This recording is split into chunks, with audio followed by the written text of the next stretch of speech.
क्या आप जानते हैं कि ब्रह्मांड के सबसे कीमती तत्व अमृत को पाने के लिए देवताओं को अपने सबसे बड़े शत्रुओं असुरों का सहारा क्यों लेना पड़ा? आखिर क्यों भगवान शिव को विष पीना पड़ा? और समुद्र मंथन से पहले हलाहल विष क्यों निकला? जय श्री राम। स्वागत है आपका रामायण दर्शन पर। आज हम जानेंगे समुद्र मंथन की वो पूरी कहानी जो सिर्फ इतिहास की एक घटना नहीं बल्कि हमारे जीवन का सबसे बड़ा पाठ है। कथा की शुरुआत होती है एक श्राप से। एक बार ऋषि दुर्वासा ने देवराज इंद्र को एक दिव्य माला भेंट की, लेकिन इंद्र ने अहंकारवश उसे अपने हाथी ऐरावत के मस्तक पर रख दिया, जिसने उसे पैरों से कुचल दिया। ऋषि दुर्वासा ने क्रोधित होकर इंद्र को श्रीहीन, शक्ति और वैभव से रहित होने का श्राप दे दिया।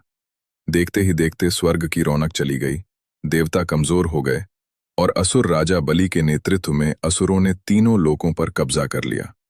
हताश होकर देवता भगवान विष्णु की शरण में गए। विष्णु जी ने एक कूटनीतिक सुझाव दिया, समुद्र मंथन। उन्होंने कहा कि क्षीर सागर में अमृत छिपा है, जिसे पीने से तुम अमर हो जाओगे। लेकिन यह काम अकेले नहीं हो सकता, इसलिए देवताओं को असुरों से संधि करनी पड़ी। शर्त यह थी कि अमृत दोनों में बराबर बटेगा। मथानी बना मंदराचल पर्वत और रस्सी बने नागराज वासुकी। लेकिन जैसे ही पर्वत समुद्र में डाला गया, वो डूबने लगा। तब भगवान विष्णु ने कूर्म अवतार कछुआ लिया और पर्वत को अपनी पीठ पर संभाला। ये हमें सिखाता है कि बड़े काम के लिए आधार मजबूत होना चाहिए। मंथन शुरू हुआ। देवता वासुकी की पूंछ की ओर और असुर मुख की ओर खड़े थे, लेकिन अमृत से पहले निकला हलाहल विष। इसकी ज्वाला से ब्रह्मांड जलने लगा। न देवता इसे संभाल सके, न असुर। तब देवों के देव महादेव आगे आए। उन्होंने लोक कल्याण के लिए उस भयानक विष को पी लिया, लेकिन माता पार्वती ने उसे उनके गले में ही रोक दिया, जिससे वे नीलकंठ कहलाए। सीख: जीवन में सफलता से पहले संघर्ष और कष्ट का सामना करना ही पड़ता है। विष के बाद समुद्र ने उपहार देने शुरू किए। इसमें से कुल 14 रत्न निकले। कामधेनु गाय, जो हमारी आवश्यकताओं की पूर्ति की प्रतीक है, उच्चई श्रवा घोड़ा और ऐरावत हाथी, जो शक्ति और राजसी ठाठ के प्रतीक हैं, कौस्तुभ मणि और पारिजात वृक्ष, और फिर प्रकट हुई स्वयं माता लक्ष्मी।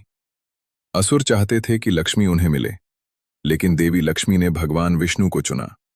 ये बताता है कि धन और वैभव वहीं टिकते हैं जहां धर्म और सत्य विष्णु होते हैं। अंत में भगवान धन्वंतरी अमृत कलश लेकर प्रकट हुए। असुरों ने तुरंत कलश छीन लिया और भागने लगे। देवताओं में हाहाकार मच गया। तभी वहां एक अति सुंदर स्त्री प्रकट हुई, मोहिनी।